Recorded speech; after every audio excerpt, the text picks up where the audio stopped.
this is Apple's next big thing. This might be Tim Cook's moment. Its long-awaited mixed reality headset. For the first time since Rift, represents a pretty big sea change called VR 2.0.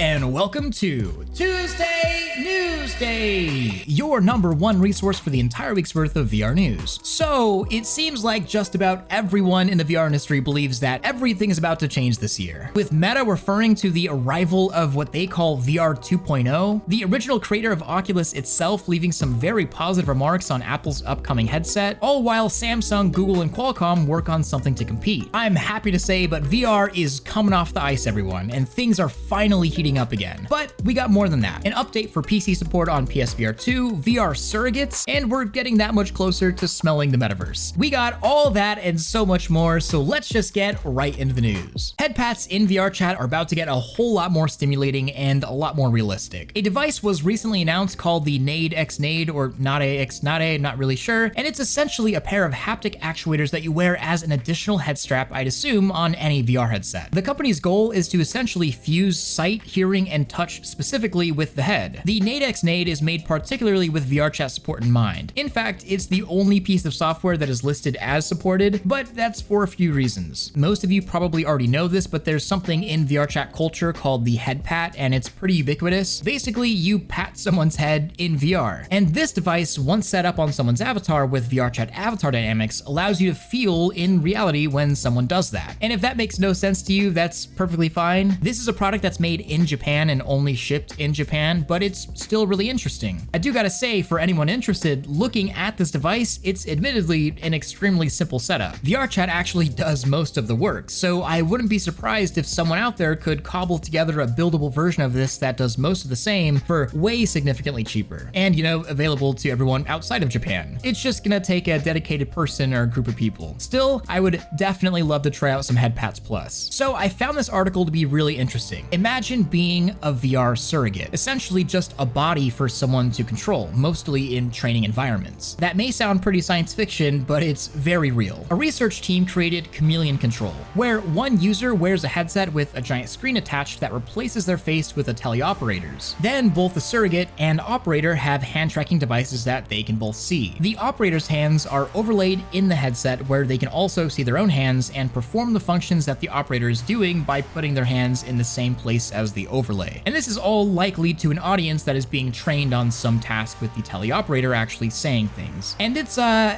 little unsettling to see in motion because the human surrogate that's being controlled just looks and feels a little robotic, probably because they can't really see all that much. But to be real, that's kind of exactly where I see this eventually going. This same technology, but replace the surrogate with robotics of some kind. You could just leave the human part out of it. And I can definitely see the value in it, but at this point, I kind of feel bad for the human that has to wear an iPad on their face. And you know what? iPad, iPhone. Oh, I see what you did there, Apple. Hey, maybe it's been their plan all along. Let's start talking about this Apple headset. So literally since I started this channel 4 years ago, I've been talking about Apple's upcoming headset here or there. And to be totally honest, at least from what I've seen analytically, it doesn't seem like too many people in the existing VR community really care about it all that much. And I get it. The leaks so far point to a ridiculously priced, typical walled garden Apple ecosystem headset. Something that may even be repulsive to somebody that prides themselves on open ecosystems. But I think right about now is when, whether you care about Apple or not, we need to start looking at this pretty seriously. Because reports are that Apple's headset is not only good, but mind-blowingly good. It's their words, not mine. In fact, the original founder of Oculus, the guy that pioneered the DK1, 2, and Rift, essentially the godfather of modern VR, recently stated, Apple's headset is so good. Now, I suppose this could be a troll, which if it is, it's pretty funny, but I don't think it is. And just about all predictions are set that on June 5th, so in just a couple weeks, Apple will be properly announcing their headset to ship later this year. So here's a quick recap of everything we know. 4K micro OLED displays from Sony, dual processors with likely custom M-based silicon, one for each display maybe, which by the way, 1 and 2 can run Resident Evil 8 and No Man's Sky, so keep that in mind when we talk about price and when you compare this to the Quest 2. It's kind of no comparison. 12 cameras in total, and surprisingly, an external power supply. So imagine a battery bank you wear on your hip or something. Of course, only for an extra $999. Which,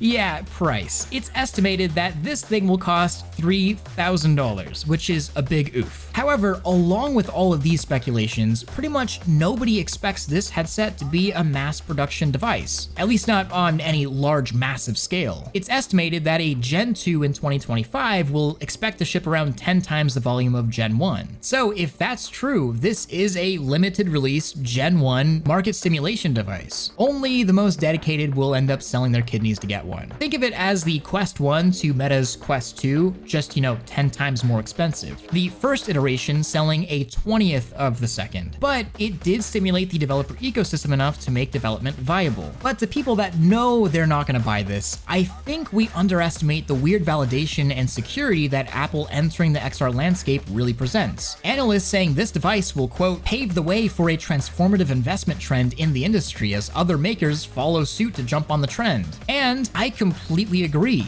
This could be the biggest thing VR has ever seen happen to it since the original DK1 Kickstarter. And whether you're on the Apple trend or not, all boats go up as adoption increases and investments flow in. However, I also worry deeply, because the only thing that's worse for VR than Apple ignoring VR or XR is Apple failing at VR, because then really nobody will have confidence in the medium. Just right now is a super interesting time for the entire VR XR landscape. This is an extremely pivotal moment in the history for VR. For the next half decade or maybe even decade, it's kind of a make it or break it moment. And so, going back to Palmer Luckey's tweet, I surely hope that this is good, because if it is, it's all up from here. The sky's the limit. We're back to 2016 levels of VR hype, if not 10 times that. If it isn't, and it flops terribly, well, your guess is as good as mine. But of course, the pressure of Apple is also a very real thing. And this is the good part of competition, the good part of Apple entering the ecosystem. As expected, Meta has responded. In an AMA with Andrew Bosworth, the CTO of Meta had this to say: I can say this year represents a pretty big sea change. It's really for the first time since maybe Rift that we are introducing a new layer to the platform. I think having what we call VR 2.0. And he's talking about headsets going from just head-mounted displays to having a full litany of hardware under the name Meta Reality, as they say. Specifically, hand tracking, eye tracking, face tracking, and of course, more present body tracking, or at least estimation, which they've also made some improvements on. Mix this with, well, mixed reality, and yeah, VR has come a long way. It's almost an entirely different beast than what it was in 2016. But I still gotta say, hardware-wise, we are getting very close to a true VR 2.0, just as Bosworth says. But software-wise, we're very much so stuck in 1.0. We're capable of all of these crazy tracked things, but they're hardly used outside of something like VRChat or Neos. And that's really just gonna take getting the hardware in way more people's hands so people develop for it. And of course, later this year, Meta is expected to launch the Quest 3 for probably around $500 or so, notably expected to be lacking the face, eye, and body tracking under VR 2.0, but we really don't know that yet. The largest change for Quest 3 is going to be the processing power and mixed reality capabilities, but I think if you've been in VR long enough now, you'll know that software is just king. And luckily, we've got the biggest gaming showcase Meta has ever held coming up just days before Apple's WWDC, and hopefully we're getting that Quest 3 Asgard's Wrath, maybe Grand Theft Auto finally. Some are even pointing at a Spider-Man game. I don't know what these emojis mean. Either way, we've got huge things coming from multiple angles, and the next couple weeks are about to be probably the most exciting and nerve-wracking weeks for VR that we've had in years, assuming Apple actually launches their thing and the showcase is actually good.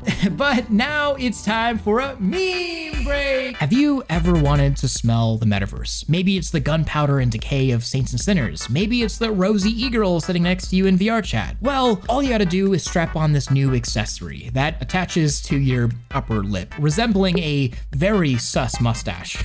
This thing lets you smell over 30 cents by burning wax right under your nose, which sounds like a great idea. And I just imagine if there are crashers or griefers in social VR, imagine what people are going to do in public lobbies with this sort of thing.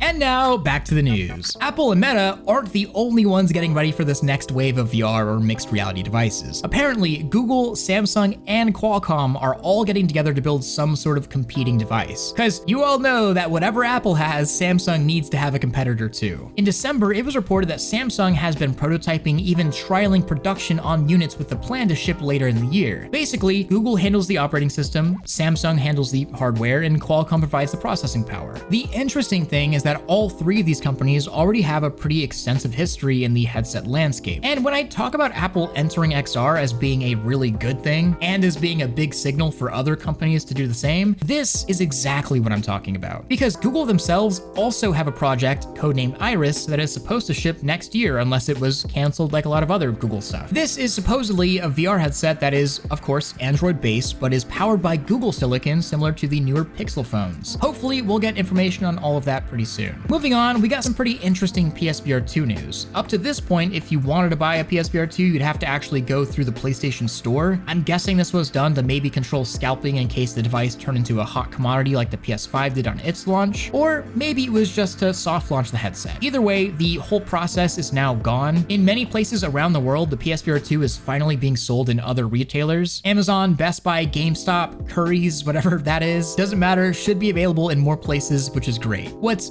not so great is the current state of PC support for the PSVR2. Ivory, the solo dev that was working on the project, after making a few small breakthroughs, which was great, announced they would be stepping away from the project after, quote, unrealistic hype in blogs, abusive commenters, and accusations of fraud. This tweet was eventually deleted, so maybe the whole thing is back on. But if you have a PSVR2 and you want it to work with PC, I'd just direct your anger and attention to Sony, not the guy that's trying to crack their systems. It sucks right now that a $550 headset that is probably one of the best on the markets is so limited in functionality compared to everything else, and it's entirely because of Sony's decisions, not this guy's. So just want to give an update. The state of PC support on PSVR2, at least through this method, seems unlikely for the foreseeable future. So I hope you really enjoy some of those Sony exclusives, because that's all you're gonna get. One more thing on VRChat, if you're a Quest 1 standalone user, I got some bad news for you. Starting July of this year, VRChat will no longer be supported on the Quest 1. They state this is actually not due to hardware in particular, but is directly because Meta stopped updating the Quest 1 SDK. It has become deprecated. The team even states that VRChat may cease to function on the device entirely. Of course, you can use the headset in virtual desktop or AirLink mode on a PC, but in terms of standalone, the days are limited. At this point, nothing's been said whether this will affect avatar and world performance restrictions for Quest 2 and mobile, but it's entirely possible. We've always had to optimize for the weakest link, and the Quest 1 was that, so we'll see. But now it's time for question of the week from Luke Edwards. Should I just get the Index full kit for 1K now, or wait and get the big screen beyond? Well, for the big screen, you're going to need base stations and controllers anyways, which will probably run you around $550 or so. And I'd say basically if you have the money, why not both? You can be in VR now with the Index while you wait for the Beyond later this year, and at that point it'll be plug and play. You'll already have base stations and controllers. But if you don't have the cash, waiting for the Beyond is probably a decent idea. But keep in mind, if you have an extra Index around, then you have a backup, which if you use VR a lot is not a bad idea either. Plus, I've been hearing that some pretty big news might be coming for the Beyond soon. So not totally sure on that, but definitely keep on the lookout. All right, and that was question of the week. Of course, leave your own down below and I may just answer yours next week. I will be streaming on Twitch today after this video, so come on in. I'd love to see you there. Otherwise, thank you to all of my Patreon supporters, especially my Omegas. Don't forget to like this video if you loved it, subscribe if you want more of this, and hit that freaking bell if you just can't live without it. Much love,